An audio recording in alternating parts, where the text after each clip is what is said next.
నేను ఒక క్లిప్ దాంట్లో పెట్టి దైవ సేవకుడు ప్రవచించిన ప్రవచనం నెరవేర్పు అని పెట్టలే.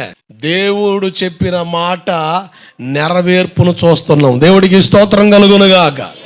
ఈరోజు సేవకులు ఎడతగలడ్డారంటే ఒక చిన్న విషయం ఏదైనా చెబితే అది జరిగింది అనుకోండి, ఇక మీడియా ఉంది కదా, యూట్యూబ్ ఛానల్ కోయడానికి ఇక గందరగోళం చేసుకుంటూ తేడా జరిగితే కాముగా మూసుకొని కూర్చునే పరిస్థితులు. సేవకుడు చెబితే కాదు, దేవుడు చెప్పింది సేవకుడు చెప్పడం ద్వారా, దేవుడు చెప్పడం ద్వారా అది జరుగుతుంది. ఆమెన్. ఆ స్పృహ మాకు ఉండాలి. ఇంకొకటి, మమ్మల్ని వెంబడించే వాళ్ళకు కూడా ఆ స్పృహ ఉండాల. ఇక తగులుకొని సేవకుడు ప్రవచించాడు జరిగింది, ఇక యూట్యూబ్ ఛానల్ పోతే పొద్దుత్తమాన ఇదే తంతు, ఇదే గోల. కొన్నిసార్లు మరి జరగట్లే, మరి ఏం చెబుతాం? కొన్నిసార్లు జరగట్లే.